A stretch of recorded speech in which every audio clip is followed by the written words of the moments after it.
Разил Исмаилович Валиевның өмірі үзілді. Впервые комиссия по родным языкам начинает работу с минуты молчания в память о Разиле Валееве.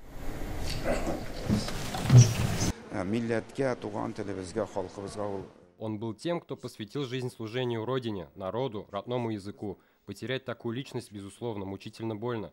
Да, в последнее время он болел, пробовал лечиться и за границей, но особой пользы, к сожалению, это не принесло. Сегодня скорбит весь татарский народ, ведь когда уходят такие личности, словно земля уходит из-под ног.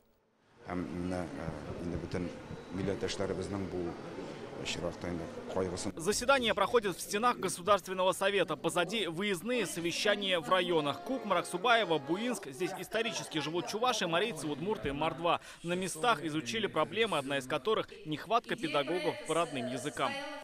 Мы имеем поручение Рустама Нургалиевича Минниханова в рамках работы нашей комиссии рассмотреть вопрос подготовки билингвальных, полилингвальных педагогических кадров для школ и детских садов нашей республики.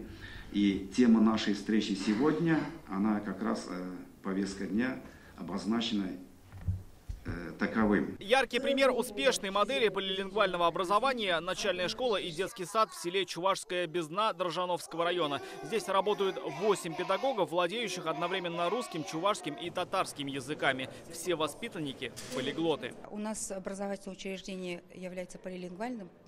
Это, наверное, от того, что у нас рядом деревня Татарская Бездна, и между нами всего 2 километра, и мы деревнями дружим. Это было с давних времен, уже наши бабушки и дедушки дружили. В Арский педагогический колледж на родину Тукая приезжает учиться со всей России. Цель – в совершенстве овладеть татарским языком. В основном татары, они приезжают к нам для того, чтобы окунуться в эту национальную среду, получить здесь образование и потом вернуться к себе и продолжить эту святую миссию по сохранению и развитию родного татарского языка. В Татарстане свыше 3000 учителей родных языков, но кто придет к ним на смену? Выпускников не привлекает зарплата молодого педагога.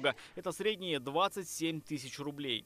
Если мы не увеличим зарплату учителя, все наши усилия, это очень...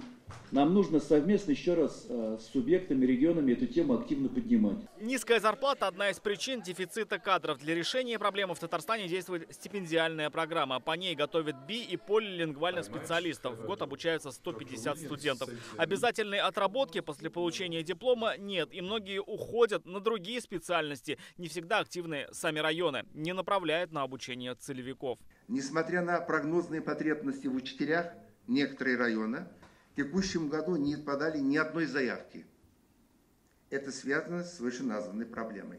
Сегодня остро стоит вопрос с дефицитом учебников. Как сообщил председатель комиссии Марат Ахметов, если по чувашскому языку уже к концу октября в районные школы доставят почти 5000 учебников, по удмуртскому около 1500, то по мордовскому всего 100 книг. По ряду других языков учебников нет вовсе. Их не выпускают на исторической родине этих народов. Было бы легче, если бы была возможность где-то в натуре готовую выкупить. Но, к сожалению, вот так, что если республика в год ни одного учебника и ни одной книги на своем национальном языке не выпускает, а где их еще, разве мы можем это у себя делать? Такая трудная задача. Идет активный процесс ассимиляции, потери родных языков, сокращаются их носители. Решить эти вопросы можно, популяризируя конкурентоспособность языков и уникальность культуры. В этом большая роль масс-медиа. Такую задачу уже много лет выполняет наш канал, в том числе и проект «Заман КСГС», который сегодня получил благодарственное письмо комиссии. В завершении заседания председатель комиссии поручил рассмотреть все возможности для сохранения культуры и языка наших народов, в том числе изучив опыт соседних регионов. Рамиль Шайдулин, Рамзиль Гарипов, ТНВ, Казань.